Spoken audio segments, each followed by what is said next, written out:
Hey. What's up, y'all? Welcome to another episode of the Q&I show featuring yours truly, DJ Intense. Listen, y'all, I know I haven't really been getting to the episode uploads as frequently as you would like, but I am transitioning, so now they'll be coming out more frequently, you know what I'm saying? So, shout out for those who are tuning in consistently. Shout out to people downloading it. Shout out to you sharing it to your friends. To you keep me playing it. I greatly appreciate it. I got a few things I want to get off my chest that I've been seeing in the media, so let's get right into it. Costco and Burger King. It's two things I want to talk about. And as well as a man from Iowa, which did one of the most craziest things I ever heard of in my life. So we'll get on to that as you break this episode down of the Q&I show.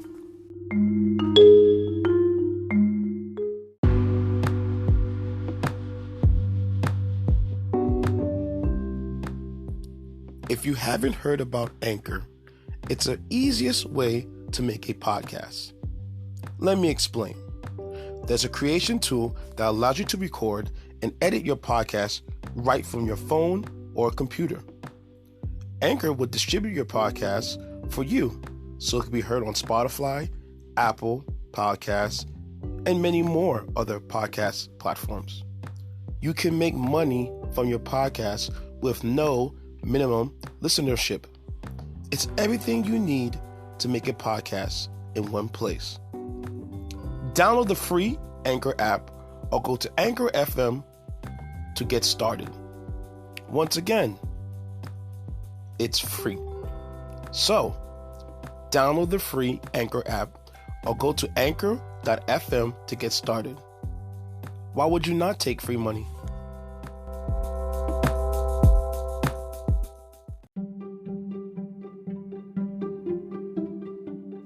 Yes, so the first thing that I'm going to speak about was Costco, like I mentioned before during the introduction. Now, Costco is known for being a wholesale club. It originated in Seattle, Washington, and it spread across the country. Then they actually went globally. There's Costco's located in China, Canada, Mexico, Europe, Asia, all over the place. What's so dope about Costco, which I also enjoy too, is that Costco has a food court. Now, what the food court is, it's affordable food. It's not like you go to McDonald's or you might go to BJ's or any of those places and, when you want to get a decent meal, you guys spend like $8, $9, $10. But Costco, you get a chicken Caesar salad for like $3.99. You can also get a hot dog and a soda for $1.50.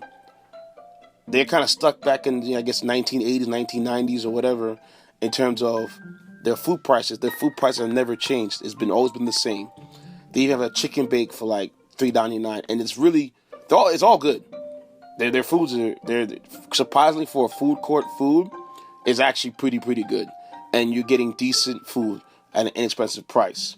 Now, what Costco is gonna do with the food court is they reportedly were going to end non-members' access to the food court. Now, like I said before, it was open to anybody going to food court. That was one of the perks of Costco. That, if you want to shop, you can have a membership. But if you want to eat at the food court, it was fair game. I used to take some time off from my jobs when I used to work around Costco and where I live at. Not work for Costco, but work around Costco. Go up the street, get a salad for $3.99, and get a little sandwich, one of their sandwiches for like $4, $3, whatever it costs. Go back to work, $7.50. I spend on lunch. You can't even spend on lunch like $20. You guys spend like at least $12 nowadays on a decent sized lunch. So to save money to go to Costco and grab a lunch and not have to show membership at all was great. Now, they're doing this, I guess, to enforce a policy that they had. Now, Costco always had this policy of that non-members can't gain access to the food court. But I think rather recently they're enforcing it. Some people may look at it as a tacky, tasteless, classless type of thing. Others may see it as them reinforcing for the members. I really see it them. It's both. It's you're protecting the non-members from accessing things that the members are supposed to only have. Because if I'm paying $60 a month for my membership, and someone comes in there and they're using access for something that I'm supposed to have only, why am I giving you the $60? But at the same time, it's not really like it's a big there's a food court. So I view it as them just trying to enforce their customers matter first before anybody else. So if you want to get to their food court, you got to pay the $60 per year for it, which is basically, roughly $5 per year. Not that per month, not that really big of a deal. They have a lot of incentives over at Costco because it's a warehouse. You buy things in bulk. Instead of buying toothpaste, you go to the corner store, you go to, not even a corner store, you go to Target or you go to CVS and you're spending $4 per tube. At Costco, they give you 3-4 of those toothpastes for $7.50, $8. So you're really paying $2 per each one. So that's the dope thing about Costco, is buying in bulk, and you're actually saving money in the long run than spending money. I actually buy my toilet paper stuff from Costco because it's cheaper to get it from them than to go to the store and you spend X amount of dollars per roll. Or what I do, I buy also their laundry detergent from them too. Really good laundry detergent. That Kirkland brand is A1. It's almost on par with the main stuff. A bottle of Tide from any one of those places, like $18 at Target or whatever. From them, I get a whole big gallon and a half for like $12. So we're gonna see if more stores will follow the policy, because they're trying to enforce the rule. Some stores may do it. I think some stores might not do it. They might just say, whatever. We're gonna see. I guess it all depends on who the manager of that location is, and if are they going to willing to enforce the ruling or not. So let me know in my comments or in my DMs at DJINTENCE what you think about it, and I will reply back to you either on the show or in the inbox. On to segment number 2.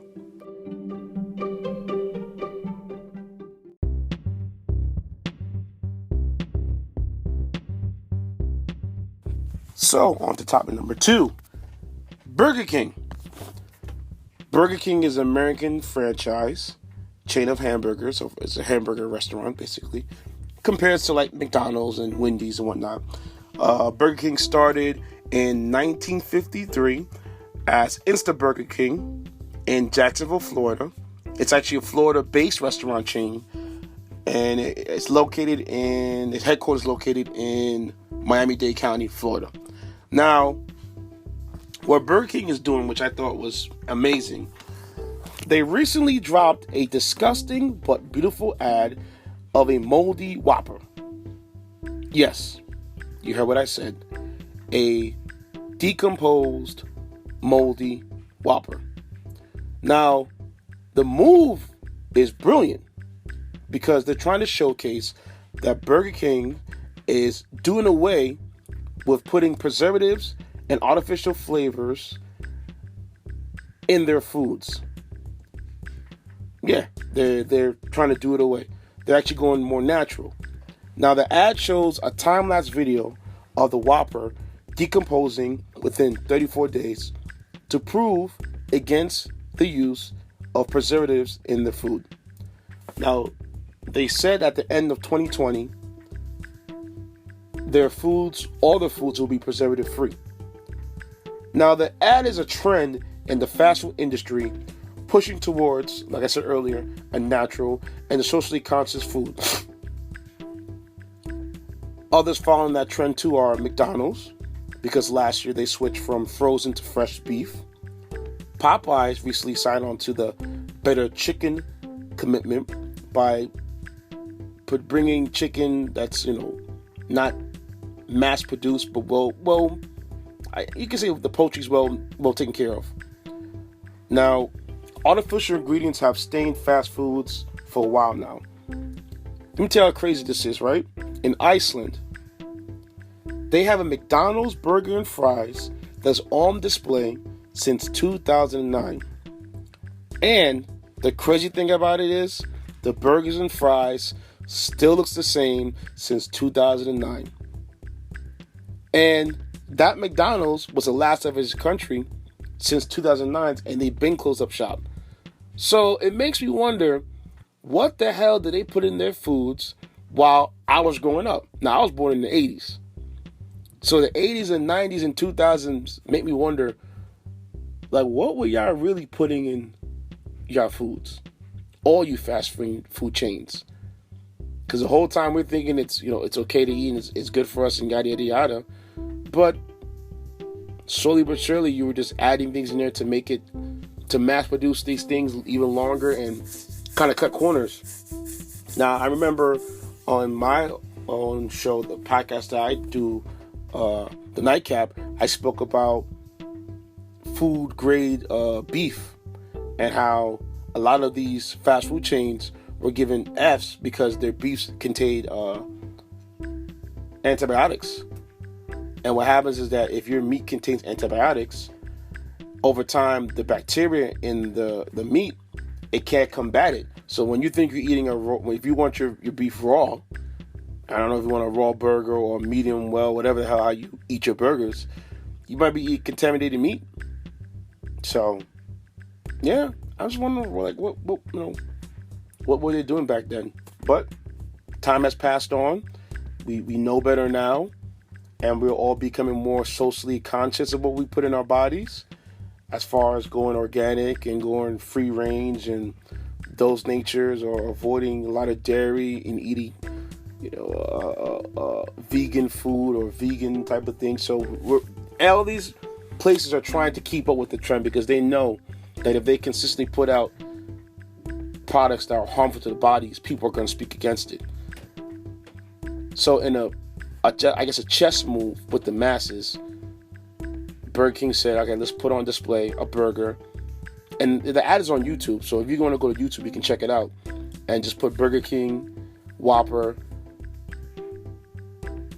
decomposing, or just put Burger King Whopper ad, and you will see the video of the Whopper slowly but surely decomposing over time. And it's a good look for them because that's what your food's supposed to do. It's supposed to decompose, not remain fresh for X amount of months, X amount of years. There actually was a video on YouTube when I was, it had been about 4 or 5 years ago, when I was warning my students about, hey man, you gotta watch that stuff you put in your body. And they couldn't understand what I was talking about until I showed them that video, and they all were just horrified. Because, if I leave something out in the open, it's supposed to decompose, not remain fresh for like 3 or 4 months and still look the same. And it was just ridiculously crazy that, that video that they posted up. So, smart move, Burger King, for letting people know that you're going, natural with your foods. I wish you luck, because you're not meeting McDonald's.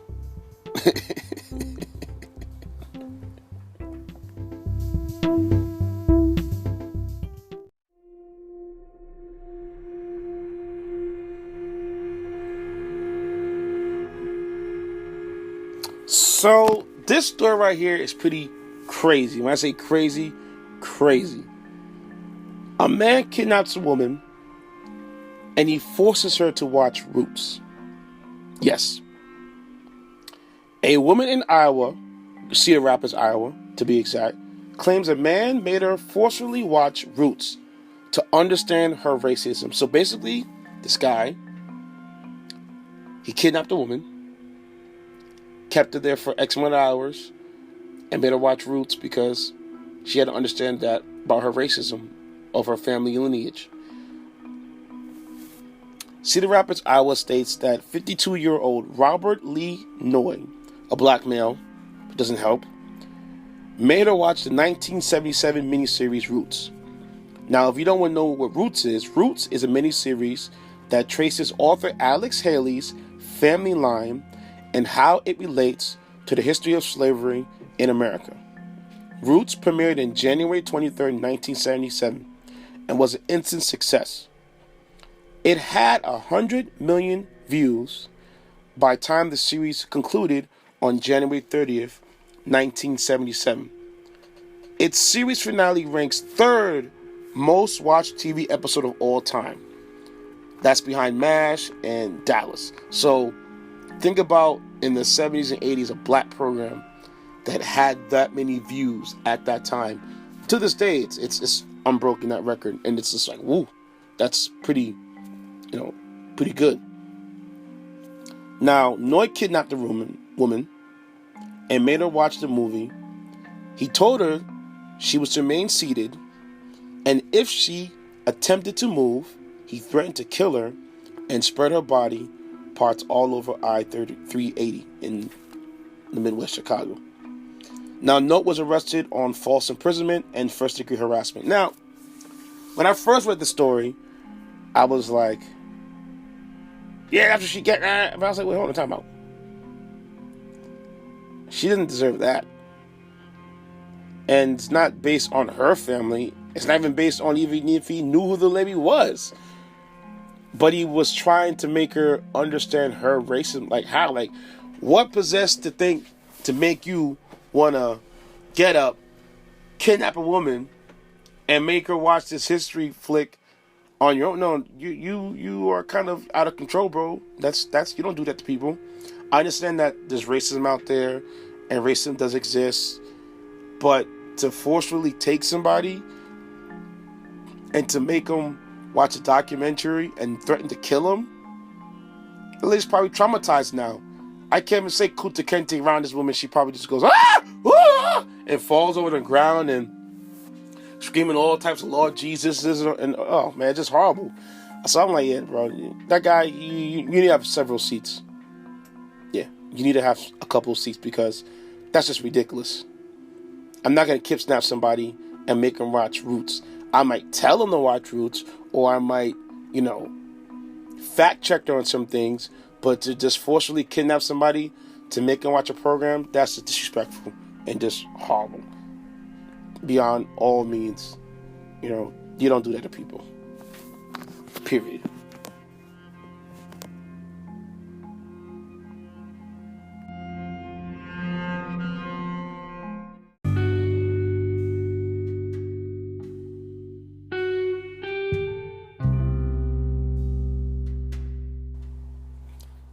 Put the weed in the bag. It sounds simple. It sounds kind of rough coming up from what I'm presenting to you guys, but it sticks with me. Now, I'm transitioning and I'm learning more about myself as I get older. Two things I've learned about myself for the past couple of years is A, I know who I am, and B, I know what I'm supposed to do. Now, in learning those two things, everything else became clear around me. Yes, I'm DJ Intense. Yes, I'm a radio personality. Yes, I do IT work at my own home. Yes, I fix people's computers. Yes, I do those things. So me, I'm not saying that I'm not supposed to be working 9 to 5. I'm not saying I have nothing against people working 9 to 5 and getting the honest bread. That's just not me. You know what I'm saying? That's not how I get down. I'm a hustler. I DJ. I do pretty well. I do other things besides DJ, whether that may be doing freelance work for AV companies, doing audio, doing video, working off-Broadway shows and stage handling and doing those type of things. I make a pretty good, decent living doing it, you know what I'm saying? And it's not the most grandeur lifestyle, but I'm doing okay. Now, the reason why I thought Put the Weed in the Bag was so built into my head, I've been reading Charlamagne Tha God's book, Black Privileges. Opportunity comes to those who create it. And in his book, there's a chapter called Put the Weed in the Bag. Now, before I get into that chapter, I've also been reading Gary Vee's book, Crush It and Crushing It. 2 books that everybody should read. And I'm not telling you should read it because, I'm promoting his book. I'm just reading it because you should be enlightened about yourself and know who you are along the way. I'm going to go out and get Jab, Jab, Right Hook next from Gary Vee. Lewis Hodge has a book too. He has Principles on Life. His book is amazing because it follows all aspects of life of just, how to being a better you and building yourself up to being a better you and learning about yourself along your way you go on your journey of life. And I also read John Livingston Seagulls. That's a book that everybody should read. Everybody should read that book. When I mean everybody, that book is amazing. It's a simple story, but simple read. It doesn't take long. It'll probably take you, if you really want to read it heavy, a day, half a day. If you really read it in parts, a week. You should go through it. Take about a week to get through the book. Now, when I want to go back to put the weed in the bag, you got to understand where that line came from. In 1998, there was a movie called Belly. Belly featured 2 of the most legendary rappers in hip-hop at the time, DMX and Nas. And the movie was based upon the drug-dealing life of crime in Queens and in New York City during the 90s. Now, that line came from a scene where DMX and Nas are watching the homeboys bag up the weed, and they're talking about how they're going to go out there, they're about to get all the cars, about to level up, get some jewelry, XYZ. And DMX stops them in the track, stops them, period, while they're talking, and says, yo, put the weed in the bag, I'm not going to curse, and then you get the money. And that line right there of put the weed in the bag, it epitomizes a lot of people. In terms of, a lot of people start things off, and they're at point, we'll say 1 through 10, they're at point 1. But they've already thinking about point 10 and not working with point 1. So if you're doing something, how can you go from 1 and immediately jump to 10? Well, I'm from 2 through 9 or, point 1, point 1.5 to either 9.5, but you've already jumped steps ahead. And I realized that line, it sticks with me because people want so much instant gratification nowadays, but because of social media, people think that, I have a lot of followers and I made it. No, you didn't make nothing. You're just famous on social media. Like, what are you doing to capitalize on your fame? If you're not really doing much, like, what are you doing? You understand what I'm saying? So, it all boils down to when you're starting out something, right? Don't worry about the end. Focus on point A, or we'll say number 1 point when you start. As you're working diligently in point A, and you feel like you completed all the tasks of point A or point number 1, then you jump to number 2, and you work harder number 2. You know what I'm saying? And a lot of people, they're not putting that groundwork in while they're doing whatever they want to do. They expect to get to point 10, but you didn't plan accordingly to point number 2. And that's the problem that I see with a lot of other people, and sometimes I fall victim to it, that I didn't take the steps of getting from point 1 to get number 10. And people don't realize that for me, anybody doing anything successful, nothing happens overnight. Nobody sees the journey unless they get to the final result. You know what I'm saying? They saw point A, or number 1, and then they see you at point number 10, the final step. But they never see you work between 2 and 9. You understand what I'm saying? So, that it falls in line also to another guy who I like, who I've grown to like over time, Coach Bill Belichick, 6-time Super Bowl winner. And he won rings with the Giants beforehand. So he's 7-8-time Super Bowl winner. And it's simple. Do your job. Don't worry about what's going on the next play or the play before. Focus on that play in front of you right then. And then you can work on play number 2. And then you can work on play number 3.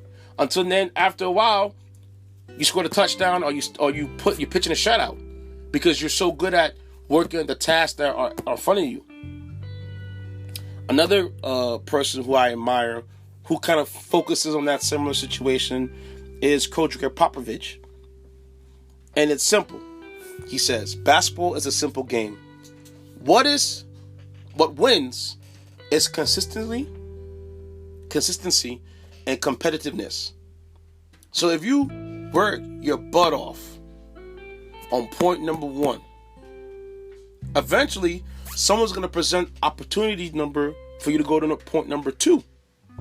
You see what I'm saying? And because you worked so hard at point number 1 and in point number 2, guess what happens then? Oh, boom, yo, I got another connect. Someone's, or you built yourself up.